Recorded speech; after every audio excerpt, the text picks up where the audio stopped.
اللہ علیہ وسلم نے فرمایا ایمان کی 7 یا 70 سے بڑھ کر کچھ شاخیں ہیں، جن میں سے سب سے بڑی لا الہ الا اللہ ہے، اور سب سے ادنا راستے سے تکلیف دہ چیز کو دور کرنا ہے، اور حیا بھی ایمان کی ایک شاخ ہے۔ تو گویا راستے سے تکلیف دہ چیز ہٹانا دراصل ایمان کا ثبوت دینا ہے۔ نبی صلی اللہ علیہ وسلم نے فرمایا جو شخص مسلمانوں کے راستے سے کسی تکلیف دہ چیز کو ہٹاتا ہے تو اللہ تعالیٰ اس کے لیے ایک نیکی لکھ دیتا ہے، اور جس کے لیے اللہ کے ہاں نیکی لکھ دی جائے اللہ تعالیٰ اسے جنت میں داخل فرمائے گا، کیونکہ ان البر یہدی الی الجنہ، نیکی انسان کو جنت کا راستہ دکھاتی ہے، جنت کی طرف لے جاتی ہے۔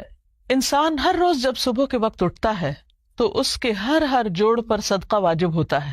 حدیث میں آتا ہے کہ 2 آدمیوں کے درمیان عدل کرنا صدقہ ہے، یعنی انسان دراصل اپنا صدقہ دے رہا ہوتا ہے۔ ہمارے ہاں صدقے کا ایک بہت ہی محدود سا مفہوم ہے، اور وہ یہ کہ کسی بکرے کو ذبح کر دیا جائے یا کسی مسکین کو کچھ کھانے کو دے دیا جائے، وہ بھی صدقہ ہے۔ لیکن اس کے علاوہ بھی بہت سے کاموں کو صدقہ شمار کیا گیا۔ فرمایا 2 آدمیوں کے درمیان عدل کرنا، انصاف کرنا، یعنی باہم اگر وہ جھگڑ رہے ہیں تو انصاف کی بات کرنا، یہ بھی صدقہ ہے۔ آدمی کو اس کی سواری پر سوار کرنا، یعنی اس سواری میں مدد دینا، یا اس کا سامان اٹھانا، یا اس کے سامان کو سواری سے اتارنا، یہ بھی صدقہ ہے۔ اور پاکیزہ بات کرنا، اچھی بات کرنا بھی صدقہ ہے۔ نماز کی طرف چل کر جانے میں ہر قدم صدقہ ہے، اور راستے سے تکلیف دہ چیز کو ہٹا دینا یہ بھی صدقہ ہے۔ اگر انسان کا شعور جاگتا ہو، بصیرت کی آنکھیں کھلی ہوں، تو ہو نہیں سکتا کہ انسان کو راستے میں پڑی ہوئی یا راستے میں بکھری ہوئی یا تکلیف دینے والی چیزیں پھر نظر نہ آئے اور وہ یہ صدقہ کیے بغیر گزر جائے۔ پھر اسی طرح نبی صلی اللہ علیہ وسلم نے فرمایا کہ میری امت کے اچھے اور برے اعمال مجھ پر پیش کیے گئے کہ امت کیا کچھ کرتی ہے، تو میں نے ان کے اچھے اعمال میں سے اچھا عمل راستے میں سے تکلیف دہ چیز کا دور کر دینا پایا، کہ ان کے اچھے کاموں میں سے ایک کام کیا ہے کہ وہ راستے سے تکلیف دہ چیز ہٹا رہے ہیں۔ یہ نہیں کہ سڑک کسی کام کے لیے کھودی تو واپس درستی نہ کی، یا کہیں پائپ بچھائے تو وہ اس طریقے پر کہ آنے جانے والوں کے راستے میں رکاوٹ کھڑی کریں، یا پھر یہ کہ گٹر کا ڈھکن اٹھا کے ادھر ادھر کر دیں اور لوگوں کے لیے ہلاکت کا دروازہ کھول دیں۔ یہ کسی مومن کی شان نہیں ہو سکتی، یہ نبی صلی اللہ علیہ وسلم کی امتی کا کردار نہیں ہو سکتا۔ اس لیے آپ صلی اللہ علیہ وسلم کو جو اعمال دکھائے گئے ان میں سے ایک نیکی یہ بھی دکھائی گئی کہ آپ کی امت رستے سے تکلیف دہ چیزیں ہٹانے والی ہے، اور میں نے ان کے برے اعمال میں سے مسجد میں تھوکنا اور اس کا دفن نہ کرنا پایا، یعنی لوگوں کے سامنے ہی تھوک دینا یا راستے میں۔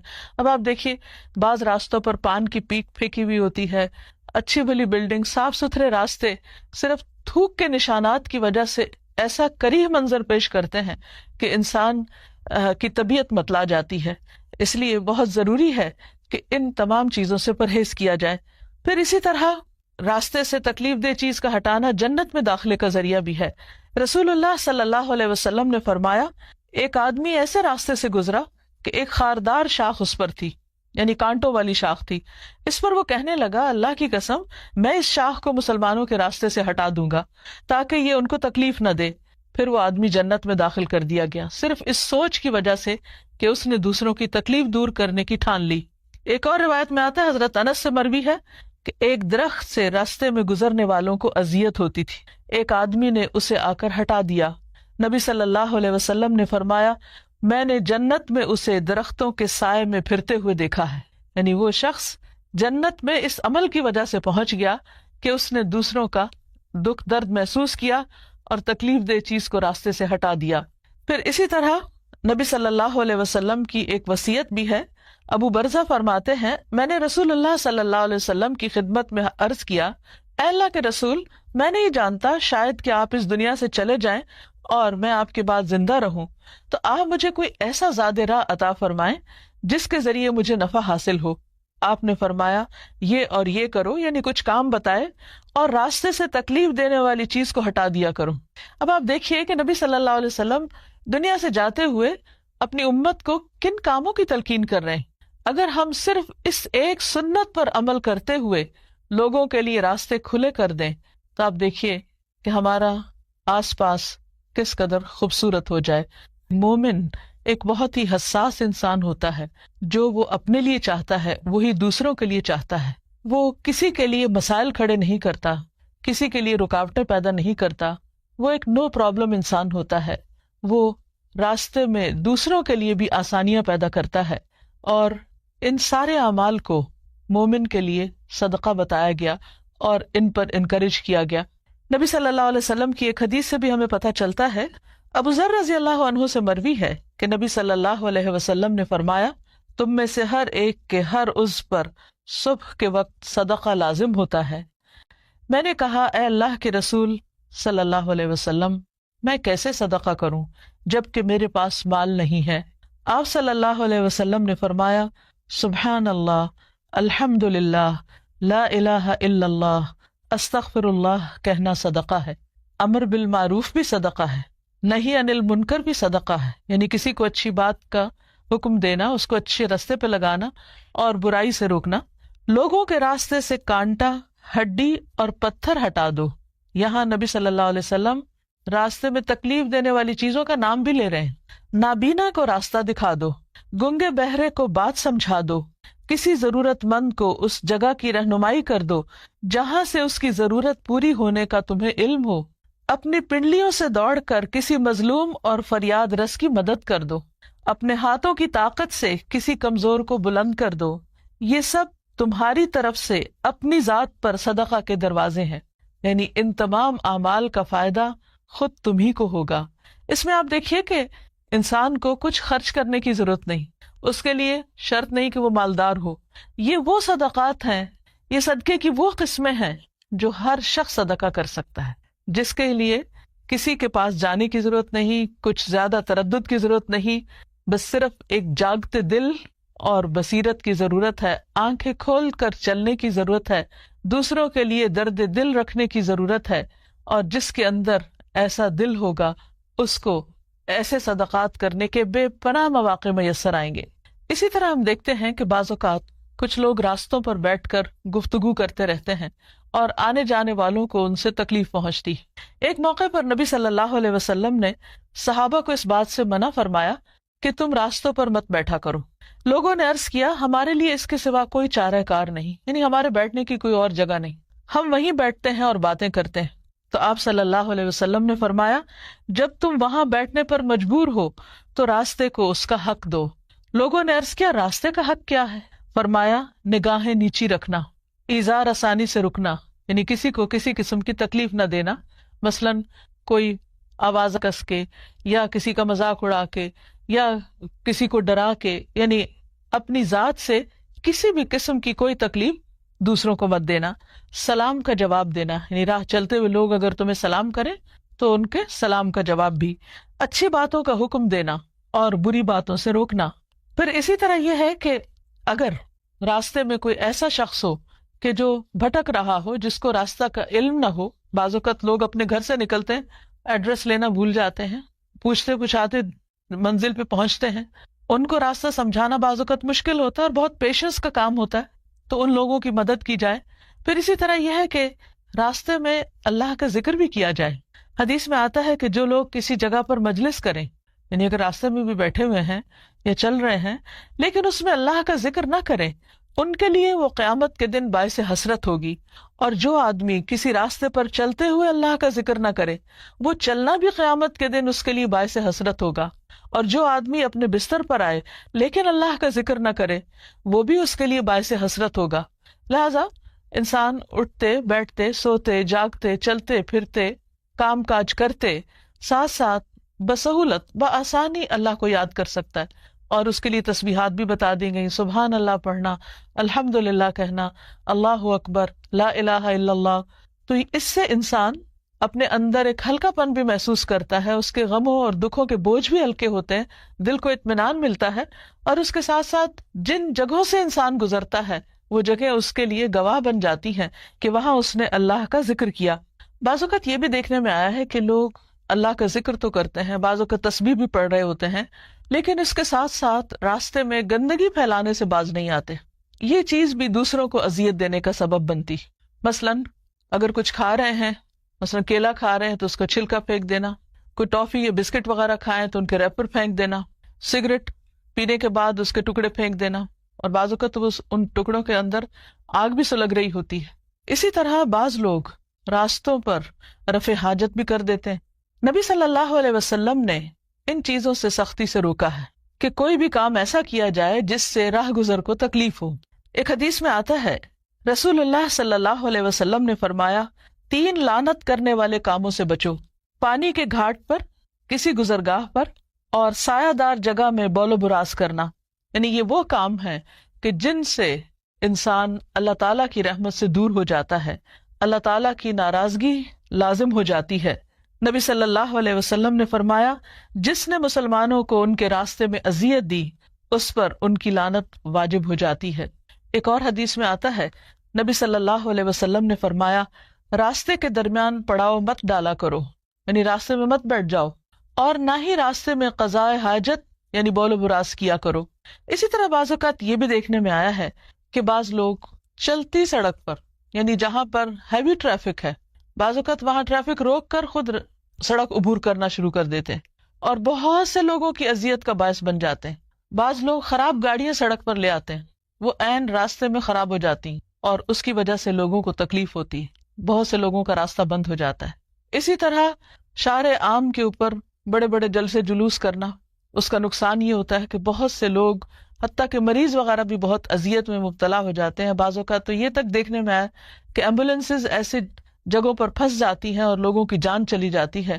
ہم سب کو چاہیے کہ رمضان کے اس مہینے میں اپنے اعمال کا محاسبہ کریں اور اس بات کا جائزہ لیں کہ کہیں ایسا تو نہیں کہ ہماری ذات سے کسی کو تکلیف ہو رہی ہو، کیونکہ مسلمان وہ ہے جس کے ہاتھ اور زبان سے دوسرے مسلمان محفوظ رہیں۔ اللہ تعالی ہم سب کو امن، ایمان، سلامتی اور اسلام سے نوازے اور ہمیں ان اعمال کی توفیق دے جو اس کو پسند ہے، جو اس کو محبوب ہیں، اور وہ ہم سے راضی ہو جائے اور ہم اس سے راضی ہوں۔ اللہ تعالیٰ نے انسان کو پیدا کیا، اس کے اندر خیر اور شر دونوں چیزیں رکھی، پھر اس کو دونوں راستے دکھائے، پھر اس کو آزادی بھی دی کہ وہ چاہے تو بھلائی کے راستے پہ چلے اور چاہے تو برائی کا راستہ اختیار کرے۔ انسان کو اللہ تعالیٰ نے جس راستے کے لیے پسند کیا وہ خیر و بھلائی کا راستہ ہے، اور اس راستے پہ چلانے کے لیے ہر دور میں پیغمبر بھیجے۔ سب سے پہلے انسان حضرت آدم علیہ السلام ایک پیغمبر بھی تھے۔ جب وہ دنیا میں بھیجے جا رہے تھے تو اس وقت اللہ تعالیٰ نے فرمایا فَإِمَّا يَأْتِيَنَّكُم مِّنِّي هُدًى فَمَن تَبِعَ هُدَايَ فَلَا خَوْفٌ عَلَيْهِمْ وَلَا هُمْ يَحْزَنُونَ، کہ اگر میری طرف سے تمہارے پاس کوئی ہدایت آئے تو جو میری ہدایت کی پیروی کرے گا اس کے لیے نہ خوف ہوگا نہ غم ہوگا۔ تو گویا خوف اور غم کے علاج کے لیے انسان کو جو نسخہ بتایا گیا وہ اللہ تعالیٰ کی طرف سے آئی ہوئی ہدایت کی پیروی کرنا، یا دوسرے لفظوں میں زندگی گزارنے کا وہ طریقہ اختیار کرنا جو اللہ تعالیٰ کی مرضی کے مطابق ہو۔ لیکن انسان اس کے لیے اس دنیا میں آنے کے بعد بہت سی آزمائشیں بھی ہیں، انسان کے ساتھ اس کا نفس بھی ہے، شیطان بھی ہے، پھر بسا اوقات انسان کا ماحول بھی ایسا ہوتا ہے کہ جس کے دباؤ میں آ کر انسان اللہ تعالیٰ کا راستہ چھوڑ کر یا اس کی مرضی اور رضا کا راستہ چھوڑ کر اللہ تعالیٰ کی نافرمانی کا راستہ اختیار کر لیتا ہے۔ ایسا کرنا اس کے لیے نہ دنیا میں فائدے کا باعث ہوتا ہے اور نہ ہی آخرت میں۔ انسان جب اللہ کی نافرمانی کرتا ہے، گناہ کرتا ہے، تو ہمیشہ پریشانی، احساس ندامت اور غم کا شکار ہوتا ہے، یعنی نتیجتاً دکھ اور پریشانی اس کا مقدر ہوتی ہے۔ ایسے میں انسان کیا کرے؟ انسان چونکہ فرشتہ نہیں، اس لیے یہ ممکن نہیں کہ اس سے کوئی غلطی نہ ہو۔ غلطی تو ہوگی کیونکہ انسان ہے، بھول چوک بھی ہے، خواہشات نفس بھی ہیں، تو یہ ہو نہیں سکتا کہ اس سے غلطی نہ ہو۔ اور انسان شیطان بھی نہیں کہ اس سے کوئی اچھائی نہ ہو اور صرف برائی ہی کرے، نہیں، انسان ان دونوں کے بیچ کی چیز ہے۔ اب سوال یہ پیدا ہوتا ہے کہ اگر انسان سے انسان ہونے کے ناطے غلطی ہو جائے، خطا ہو جائے، بھول چوک ہو جائے، وہ اللہ کی نافرمانی کا کام کر بیٹھے، تو پھر اس کے بعد کیا کرے؟ دو طریقے ہو سکتے ہیں۔ ایک تو یہ کہ وہ مایوس ہو جائے، گناہ پر اصرار کرتا چلا جائے اور بالآخر ہلاکت کا شکار ہو، اور دوسرا راستہ اور دوسرا طریقہ پلٹنے کا راستہ ہے، توبہ کا راستہ ہے، بھولنے کے بعد واپس لوٹنے کا راستہ ہے، اور یہی راستہ اس کے لیے پسندیدہ راستہ ہے۔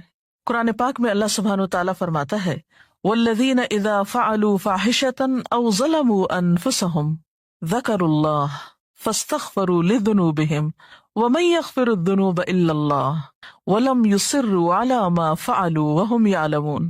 اور اگر کبھی ان سے کوئی فحش کام سرزد ہو جاتا ہے یا وہ اپنے اوپر زیادتی کر بیٹھتے ہیں تو انہیں خدا یاد آ جاتا ہے اور وہ اس سے اپنے گناہوں کی معافی مانگ لیتے ہیں، اور خدا کے سوا اور کون ہے جو گناہوں کو معاف کر سکتا ہو، اور وہ جانتے بوجھتے اپنے کیے پہ ہرگز اصرار نہیں کرتے۔ یعنی گناہ کرنے کے بعد ان کے اندر جب احساس ندامت اٹھتا ہے وہ اللہ تعالیٰ کی طرف متوجہ ہو کے معافی مانگنے لگتے ہیں اور گناہ چھوڑ دیتے ہیں، اس پر اصرار نہیں کرتے۔ ایسے ہی لوگ اللہ تعالیٰ کے پسندیدہ لوگ ہوتے ہیں۔ ایک اور مقام پر آتا ہے ان الذین اتقوا اذا مسهم طائف من الشیطان تذکروا فاذا هم مبصرون، کہ فی الواقع جو لوگ اللہ سے ڈرنے والے ہیں، متقی ہیں، ان کا حال یہ ہوتا ہے کہ کبھی شیطان کے اثر سے کوئی برا خیال انہیں چھو بھی جائے، یعنی برا خیال بھی آئے، گناہ کا ارادہ بھی ہو، تو فوراً چوکنے ہو جاتے ہیں، یعنی تقویٰ کی برکت سے وہ ہوشیار ہو جاتے ہیں، اور پھر انہیں صاف نظر آنے لگتا ہے کہ درست راستہ کیا ہے۔ نبی صلی اللہ علیہ وسلم نے فرمایا سارے کے سارے انسان خطا کار ہیں، اور بہترین خطا کار وہ ہیں جو بہت زیادہ توبہ کرنے والے ہیں۔ تو توبہ کرنا بندے کے حق میں ایک پسندیدہ عمل ہے۔ قرآن پاک میں اللہ تعالیٰ اپنے پیارے بندوں کی ایک خاص خوبی کا ذکر کرتے ہیں کہ وَبِالْأَسْحَارِ هُمْ يَسْتَغْفِرُونَ، کہ سحری کے وقت وہ استغفار کرتے ہیں، معافی مانگتے ہیں۔ پیغمبروں کے ذریعے بھی بارہا انسانوں کو یہی سبق سکھایا گیا کہ وَاسْتَغْفِرُوا رَبَّكُمْ ثُمَّ تُوبُوا إِلَيْهِ، اپنے رب سے بخشش طلب کرو پھر اس کی طرف لوٹ جاؤ، واپسی کا راستہ اختیار کرو۔ ان ربی رحیم ودود، بے شک میرا رب بہت رحم فرمانے والا، بہت محبت کرنے والا ہے۔ یعنی ایسا نہیں کہ اگر کسی انسان سے کوئی غلطی ہو جائے تو پھر وہ معاف نہیں کرتا اور ہمیشہ کے لیے وہ اس کی نظروں سے گر جاتا ہے، نہیں، 100 بار بھی اگر کوئی غلطی کرتا ہے اور پھر اس کو احساس ندامت ہوتا ہے، شرمندگی ہوتی ہے اور وہ پلٹتا ہے تو اللہ تعالیٰ اس کو معاف کرتا رہتا ہے۔ ایک حدیث میں آتا ہے ان اللہ یقبل توبۃ العبد ما لم یغرغر، اللہ بندے کی توبہ اس وقت تک قبول کرتا ہے جب تک کہ وہ آخری دموں پہ نہ ہو یا اس کی سانس نہ اکھڑ جائے، یعنی مرتے دم تک توبہ قبول ہوتی رہتی ہے۔ ہاں یہ الگ بات ہے کہ ایک انسان جب فوت ہو جاتا ہے اور وہ شرک کی حالت میں ہوتا ہے یا کفر کی حالت میں ہوتا ہے یا کسی کبیرہ گناہ کے ارتکاب کی حالت میں ہوتا ہے اور توبہ کیے بغیر مر جاتا ہے، تو مرنے کے بعد جب سزا سامنے آ جاتی ہے، اللہ تعالیٰ کی ناراضگی اور غصہ سامنے آ جاتا ہے، تو پھر توبہ کا موقع نہیں رہتا۔ اس لیے ہمیں کبھی بھی اللہ تعالیٰ کی رحمت سے نا امید نہیں ہونا چاہیے، گناہ کتنا بھی بڑا ہو جائے، غلطی کتنی بھی بڑی ہو، لیکن کبھی مایوسی پاس نہ پٹکنے پائے۔ قرآن پاک میں اللہ تعالیٰ فرماتے ہیں یا عبادی الذین اسرفوا علی انفسہم لا تقنطوا من رحمت اللہ ان اللہ یغفر الذنوب جمیعا انہ هو الغفور الرحیم۔ اے میرے وہ بندو جو اپنی جانوں پر زیادتی کر بیٹھے ہو، اللہ کی رحمت سے ہرگز مایوس نہ ہونا، یقیناً وہ تمہارے سارے کے سارے گناہ معاف فرما دے گا، وہ بہت ہی معاف فرمانے والا اور بڑا ہی مہربان ہے۔ اور تم اپنے رب کی طرف رجوع کرو اور اس کی فرما برداری بجا لاؤ، وَأَنِيبُوا إِلَىٰ رَبِّكُمْ وَأَسْلِمُوا لَهُ مِن قَبْلِ أَن يَأْتِيَكُمُ الْعَذَابُ ثُمَّ لَا تُنصَرُونَ، اس سے پہلے کہ تم پر وہ عذاب آ جائے کہ پھر تم کہیں سے بھی مدد نہ پا سکو۔ یعنی آخرت میں جب سزا سامنے آ جائے گی تو کوئی بھی شخص کتنی بھی توبہ کرے، کتنا بھی روئے دھوئے، پھر معافی نہیں ہو سکتی۔ ہاں جب تک وہ زندہ ہے کتنا بھی بڑا قصور ہے اس کی معافی ہو سکتی ہے۔ اس کا یہ مطلب نہیں کہ انسان جان بوجھ کر غلطی کرنا شروع کر دے کہ معافی تو ہو ہی جائے گی اس لیے جو چاہے میں کروں، کیا معلوم کہ پھر اس کے بعد، اس غلطی کے بعد توبہ کا موقع ملتا ہے یا نہیں۔ تو جان بوجھ کر غلطی نہیں کرنی چاہیے۔ اس سلسلے میں ہم دیکھتے ہیں حضرت یوسف علیہ السلام کے ساتھ جو کچھ ہوا، ان کے بھائیوں نے انہیں اندھے کنویں میں دھکیلا اور ان پر چوری کا الزام لگایا اور بہت زیادہ زیادتی کی، لیکن اتنے بڑے قصور کے بعد جب ان کو احساس ہوتا ہے کہ ہم غلط تھے تو وہ فوراً اپنے رب کے حضور معافی مانگتے ہیں اور اپنے والد سے بھی درخواست کرتے ہیں کہ آپ بھی اللہ تعالیٰ سے ہمارے لیے معافی کی درخواست کیجیے۔ یا ابانا استغفر لنا ذنوبنا